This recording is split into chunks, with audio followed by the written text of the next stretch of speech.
Hey guys, and welcome back to Talktechtive. My name is Rishi, and this is the Nothing Phone 4A Pro.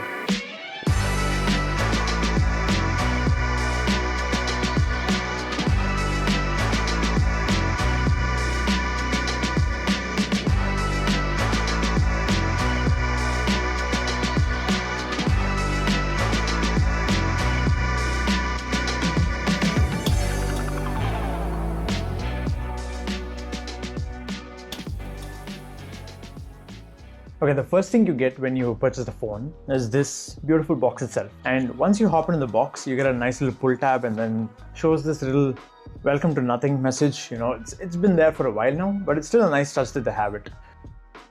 The top half has accessories that we'll be getting back to later, but then the phone itself is presented to you, and this makes it feel really premium because of the fact that you've paid upwards of 50,000 rupees.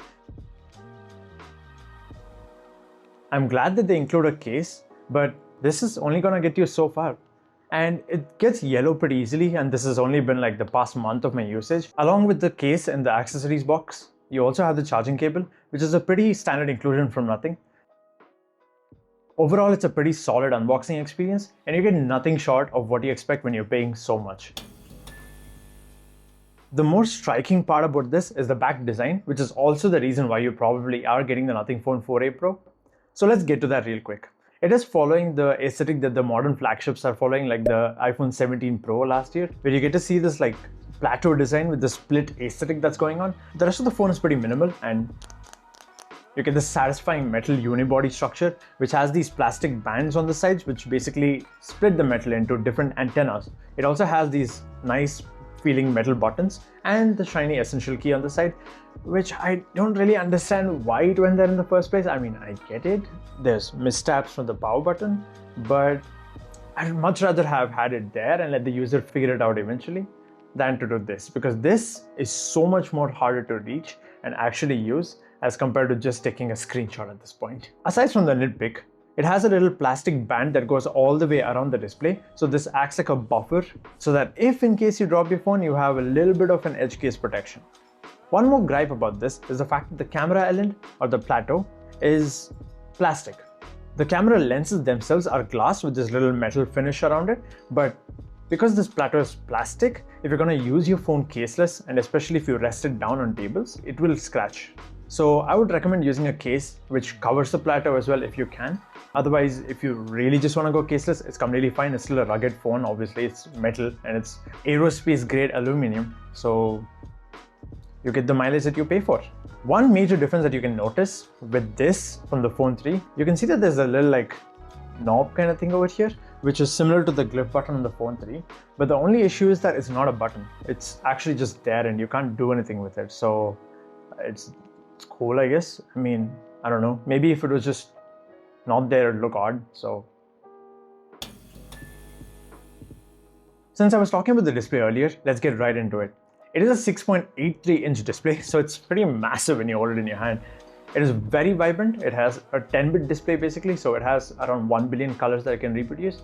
And it is paired with the Snapdragon 7 Gen 4, which can push this up to 144 Hz and 144 FPS in games, which I'll be getting back to later, which is actually just a great feature to have. It does go up to 5000 nits peak brightness, but that's like the 1% brightness. So realistically, we're looking at like 1600 nits, which is the same as the Phone 4A. So more or less, the display is as good as the Phone 4A's was, with a bit of a faster refresh rate. It has a Snapdragon 7 Gen 4, as I mentioned earlier, and in Antutu, in about room temperature, it gave me around 1.4 million as a score, which is really good actually. And honestly, at 50K, you're getting a good bang for the buck device for that alone. It does also have LPDDR5X RAM, so that's good. And right now, with how prices are like skyrocketing, it's a blessing to be able to have fast RAM on this phone. Overall, the performance has not been anything short of good. It doesn't stutter, it is very smooth, and nothingOS 4.1 has been an absolute pleasure to be used on this. It is a 5000 mAh battery, which also has 50 watts wired charging. So you do get a small bit of extra juice in the Indian variant, which is around 5400 milliampere, but more or less it's a great performing battery. Honestly, it gets me through one full day, and it's come to a point where I just limit the charge to 80%. So when I come back home, it's at around like 30-20% still. So I'm able to like juice it up a bit more if I want to. But yeah, it gets me through a whole day. And if I were to charge to 100 every day, it could probably last me about a day and a half, or like the next morning, basically. Now, obviously, because of the metal back and, well, budget constraints, I suppose, it doesn't have wireless charging. But I mean, honestly, if you're pumping this much performance and juice out of it, wireless charging isn't going to come into play either ways. Since it has almost a very similar setup to the 4A with a slightly bigger main sensor, but basically the same periscope and ultra wide, it's pretty good. It performs as well as the phone 4A did, and I've reviewed that before. But the main point about this is that it has 140x zoom. Or does it really? Well, it does. Yeah, the feature is there. But when you zoom in to like 140x, there's so much processing going on that the original picture is lost in its essence. Because there is AI super zoom, and with AI how it is, it's going to assume what it's seeing, so it's not going to really get the details right. It is there for namesake, but it's not something that you can really brag about at home. What I'd like to highlight about this is the fact that the main sensor is great. It gets good color reproduction. It doesn't overprocess things. It doesn't make it look like it's too vibrant, and like life doesn't have that look. We don't need to bring it in through software. The 3.5x periscope lens, which starts at 80mm focus and goes up to 140x zoom, but I would say that the most usable photos are in the 20x and 30x range. Anything after that is like just there for the sake of it. If you really want to take a close-up photo of something and show it to someone, sure, there you go, you have it. One thing to note is that the main sensor has a minimum focus distance of 15 centimeters so that you can take good macros on it. But then again, since you're zooming in a lot, it does crop in quite a lot, so you will lose a few details, but the post-processing makes up for it somehow. Overall, it's a good set of cameras, and I'll be posting a link to a reel that I had posted on my Instagram account, which shows the entire potential of how cinematic you can make a video on this device itself. It did get an OT update recently with 4K 60 FPS recording, and it actually does get some good videos. It does heat up quite a bit, but there's no overheating or like randomly stopping the video. There's one thing that I'm yet to address about this phone and the phone 4A, and that's the huge price difference in between the two.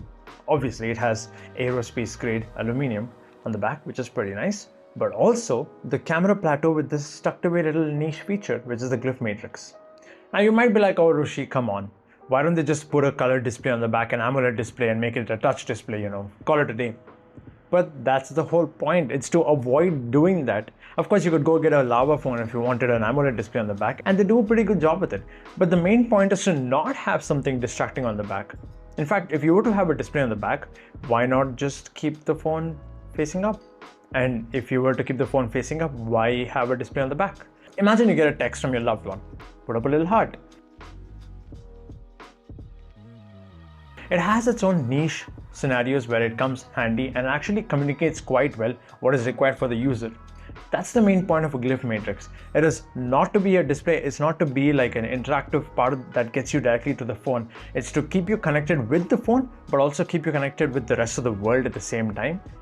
Of course, compared to the phone 3, the main difference that you will notice in these two devices is the fact that the display density is way higher on the phone 3, though the display size is way lower.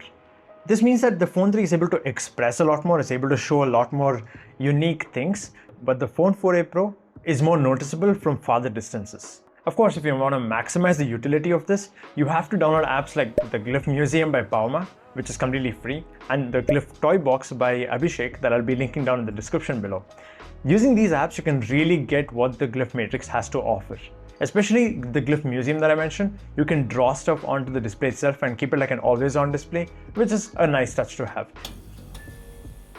Of course, the device is nothing short of features, because in the Glyph interface section, you get the ringtones, the notifications, essential notifications, which basically stay on until you see the notification, flip to Glyph, which enables essential notifications, which can also set it to vibrate or silent when you basically turn the phone upside down. There's volume indicator, as you can see here, where the entire display lights up to show the level of volume on your device.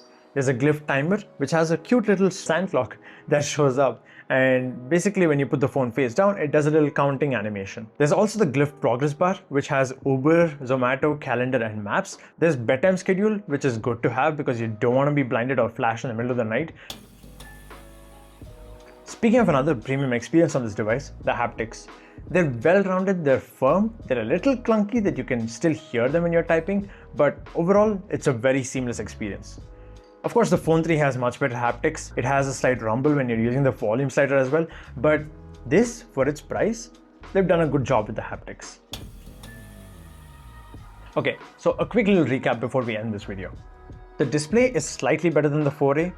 The performance is again slightly better than the 4A, and you get that 144 frames per second in certain games.